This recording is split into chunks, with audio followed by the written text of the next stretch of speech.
पाठ 10 ठेस। खेती बाड़ी के समय गांव के किसान सिरचन की गिनती नहीं करते। लोग उसको बेकार ही नहीं, बेगार समझते हैं। इसलिए खेत खलिहान की मजदूरी के लिए कोई नहीं बुलाने जाता है सिरचन को। क्या होगा उसको बुलाकर? दूसरे मजदूर खेत पहुंचकर 1/3 काम कर चुकेंगे। तब कहीं सिरचन राय हाथ में खुरपी डुलाता हुआ दिखाई पड़ेगा। पगडंडी पर तौल तौल कर पांव रखता हुआ धीरे धीरे। मुफ्त में मजदूरी देनी हो तो और बात है। आज सिरचन को मुफ्तखोर, कामचोर या चटोर कह ले कोई। एक समय था जब उसकी मढ़िया के पास बड़े बड़े बाबू लोगों की सवारियां बंधी रहती थीं। उसे लोग पूछते ही नहीं थे, उसकी खुशामद भी करते थे। अरे सिरचन भाई, अब तो तुम्हारे ही हाथ में ये कारीगरी रह गई है सारे इलाके में। एक दिन भी समय निकाल कर चलो। कल बड़े भैया की चिट्ठी आई है शहर से। सिरचन से एक जोड़ा चिक बनवा कर भेज दो। मुझे याद है, मेरी मां जब कभी सिरचन को बुलाने के लिए कहती, मैं पहले ही पूछ लेता, भोग क्या क्या लगेगा?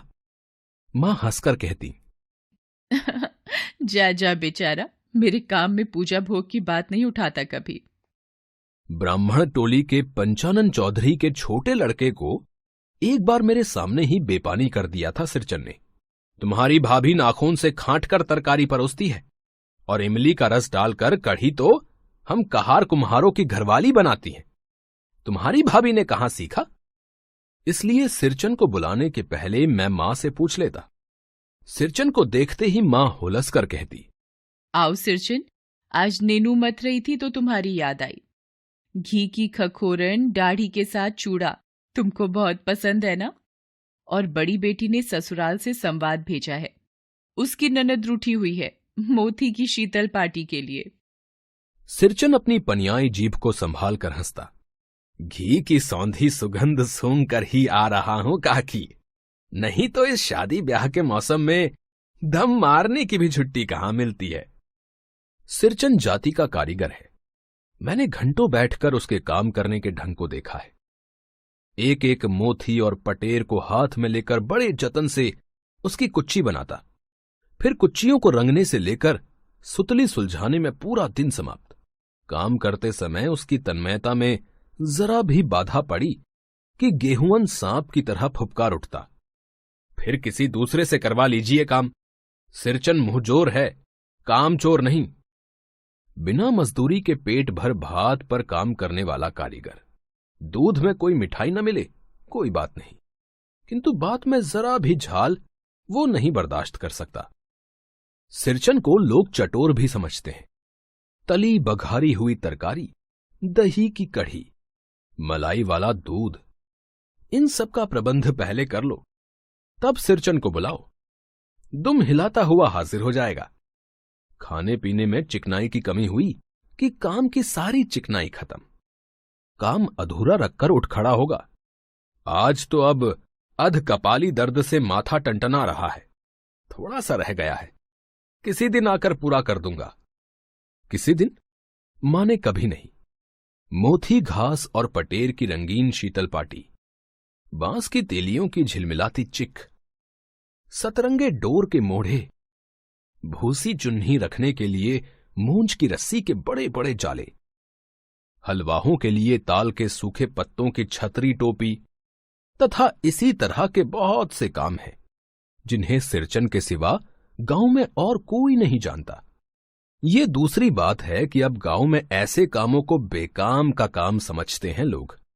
बेकाम का काम, जिसकी मजदूरी में अनाज या पैसे देने की कोई जरूरत नहीं।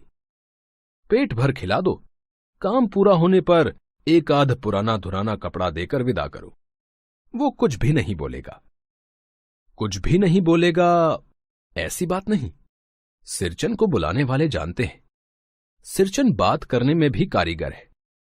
महाजन टोले के भज्जू महाजन की बेटी सिरचन की बात सुनकर तिलमिला उठी थी। ठहरो, मैं मां से जाकर कहती हूं इतनी बड़ी बात।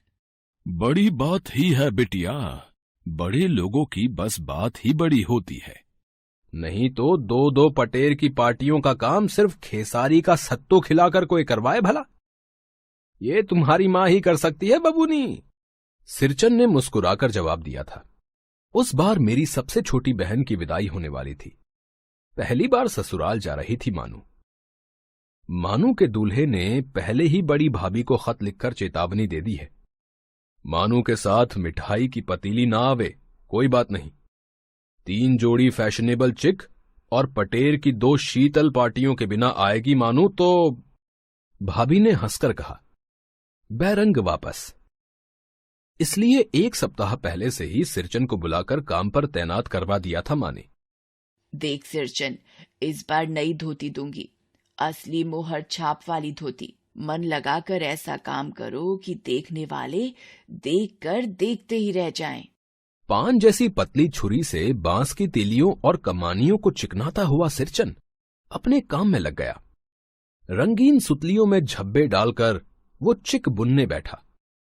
1.5 हाथ की बिनाई देखकर ही लोग समझ गए कि इस बार एकदम नए फैशन की चीज बन रही है, जो पहले कभी नहीं बनी।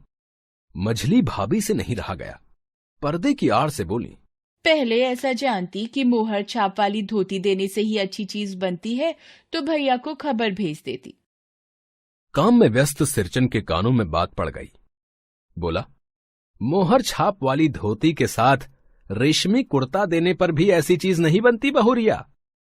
मानू दीदी काकी की सबसे छोटी बेटी है। मानू दीदी का दूल्हा अफसर आदमी है। मझली भाभी का मुंह लटक गया। मेरी चाची ने फुसफुसा कर कहा, किससे बात करती है बहू? मोहर छाप वाली धोती नहीं, मूंगिया लड्डू। बेटी की विदाई के समय रोज मिठाई जो खाने को मिलेगी, देखती है ना। दूसरे दिन चिक की पहली पांति में 7 तारे जगमगा उठे, 7 रंग के, 7 भैया तारा। सिरचन जब काम में मगन रहता है तो उसकी जीभ जरा बाहर निकल आती है, ओंठ पर। अपने काम में मगन सिरचन को खाने पीने की सुधि नहीं रहती। चिक में सुतली के फंदे डालकर उसने पास पड़े सूप पर निगाह डाली। चिवड़ा और गुड़ का एक सूखा ढेला। मैंने लक्ष्य किया। सिरचन की नाक के पास 2 रेखाएं उभर आईं। मैं दौड़कर मां के पास गया। मां, आज सिरचन को कलेवा किसने दिया है? सिर्फ चिवड़ा और गुड़? मां रसोई घर के अंदर पकवान आदि बनाने में व्यस्त थी। बोली, मैं अकेली कहां कहां क्या क्या देखूं। अरे मंझली, सिरचन को बूंदिया क्यों नहीं देती? बूंदिया मैं नहीं खाती काकी। सिरचन के मुंह में चिवड़ा भरा हुआ था। गुड़ का ढेला सूप में एक किनारे पड़ा रहा अछूता। मां की बोली सुनते ही मंझली भाभी की भौहें तन गईं। मुट्ठी भर बूंदिया सूप में फेंक कर चली गई। सिरचन ने पानी पीकर कहा, मझली बहू रानी, अपने मैके से आई हुई मिठाई भी इसी तरह हाथ खोलकर बांटती है क्या? बस। मझली भाभी अपने कमरे में बैठकर रोने लगी। चाची ने मां के पास जाकर लगाया, छोटी जाति के आदमी का मुंह भी छोटा होता है, मुंह लगाने से सिर पर चढ़ेगा ही। किसी की नहर ससुराल की बात क्यों करेगा वो? मझली भाभी मां की दुलारी बहू है। मां तमक कर बाहर आई। सिरचन, तुम काम करने आए हो, अपना काम करो। बहुओं से बदकुट्टी करने की क्या जरूरत? जिस चीज की जरूरत हो मुझसे कहो। सिरचन का मुंह लाल हो गया। उसने कोई जवाब नहीं दिया। बांस में टंगे हुए अधूरे चिक में फंदे डालने लगा। मानो पान सजाकर बाहर बैठक खाने में भेज रही थी। चुपके से पान का एक बीड़ा सिरचन को देती हुई बोली, इधर उधर देखकर, सिरचन दादा, काम काज का घर। 5 तरह के लोग 5 किस्मों की बात करेंगे। तुम किसी की बात पर कान मत दो। सिरचन ने मुस्कुराकर पान का बीड़ा मुंह में ले लिया। चाची अपने कमरे से निकल रही थी। सिरचन को पान खाते देखकर अवाक हो गई। सिरचन ने चाची को अपनी ओर अचरज से घूरते देखकर कहा, छोटी चाची, जरा अपने डिबिया का गम कौवा जर्दा तो खिलाना, बहुत दिन हुए। चाची कई कारणों से जली भुनी रहती थी सिरचन से। गुस्सा उतारने का ऐसा मौका फिर नहीं मिल सकता। झनकती हुई बोली, मस्खरी करता है? तुम्हारी चढ़ी हुई जीभ में आग लगे, घर में भी पान और गमकौवा जर्दा खाते हो, चटोर कहीं के। मेरा कलेजा धड़क उठा। यत् परो नास्ति। बस सिरचन की उंगलियों में सुतली के फंदे पड़ गए। मानो कुछ देर तक वो चुपचाप बैठा पान को मुंह में घुलाता रहा। फिर अचानक उठकर पिछवाड़े पीक थूक आया। अपनी छुरी, हंसिया वगैरह समेट संभालकर झोले में रखी, टंगी हुई अधूरी चिक पर एक निगाह डाली और हनहनाता हुआ आंगन से बाहर निकल गया। चाची बड़बड़ाई, अरे बाप रे बाप, इतनी तेजी! कोई मुफ्त में तो काम नहीं करता। 8 रुपए में मोहर छाप वाली धोती आती है। इस मुंह झौसे के ना मुंह में लगाम है ना आंख में शील। पैसा खर्च करने पर सैकड़ों चिक मिलेंगी। बातर टोली की औरतें सिर पर गट्ठर लेकर गली गली में आरी फिरती हैं। मानू कुछ नहीं बोली, चुपचाप अधूरी चिक को देखती रही। 7 तारे मंद पड़ गए। मां बोली, जाने दे बेटी, जी छोटा मत कर मानू, मेले से खरीद कर भेज दूंगी। मानू को याद आई, विवाह में सिरचन के हाथ की शीतल पाटी दी थी मां ने। ससुराल वालों ने न जाने कितनी बार खोलकर दिखलाया था पटना ताकि मेहमानों को। वो उठकर बड़ी भाभी के कमरे में चली गई। मैं सिरचन को मनाने गया। देखा, एक फटी हुई शीतल पाटी पर लेटकर वो कुछ सोच रहा है। मुझे देखते ही बोला, बबुआ जी, अब नहीं, कान पकड़ता हूं, अब नहीं। मोहर छाप वाली धोती लेकर क्या करूंगा? कौन पहनेगा? ससुरी खुद मरी, बेटे बेटियों को ले गई अपने साथ। बबुआ जी, मेरी घरवाली जिंदा रहती तो मैं ऐसी दुर्दशा भोगता। ये शीतल पाटी उसी की बुनी हुई है। इस शीतल पाटी को छूकर कहता हूं, अब ये काम नहीं करूंगा। गांव भर में तुम्हारी हवेली में मेरी कदर होती थी, अब क्या? मैं चुपचाप वापस लौट आया। समझ गया, कलाकार के दिल में ठेस लगी है, वो नहीं आ सकता। बड़ी भाभी अधूरी चिक में रंगीन छींट की झालर लगाने लगी। यह भी बेजा नहीं दिखलाई पड़ता, क्यों मानू? मानू कुछ नहीं बोली, बेचारी। किंतु मैं चुप नहीं रह सका। चाची और मंझली भाभी की नजर न लग जाए इसमें भी। मानू को ससुराल पहुंचाने मैं ही जा रहा था। स्टेशन पर सामान मिलाते समय देखा, मानू बड़े जतन से अधूरी चिक को मोड़कर लिए जा रही है अपने साथ। मन ही मन सिरचन पर गुस्सा हो आया। चाची के सुर में सुर मिलाकर कोसने को जी हुआ। कामचोर, चटोर। गाड़ी आई। सामान चढ़ाकर मैं दरवाजा बंद कर रहा था कि प्लेटफॉर्म पर दौड़ते हुए सिरचन पर नजर पड़ी। बबुआ जी! उसने दरवाजे के पास आकर पुकारा। क्या है? मैंने खिड़की से गर्दन निकालकर झिड़की के स्वर में कहा।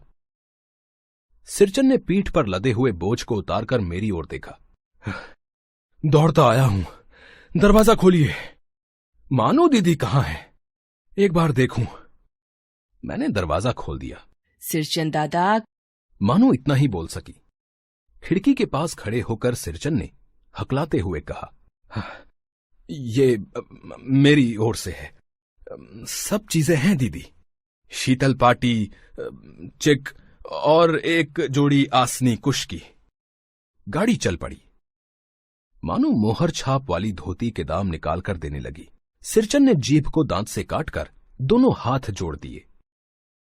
मानो फूट फूट कर रो रही थी। मैं बंडल को खोलकर देखने लगा। ऐसी कारीगरी, ऐसी बारीकी, रंगीन सुतलियों के फंदों का ऐसा काम पहली बार देख रहा था।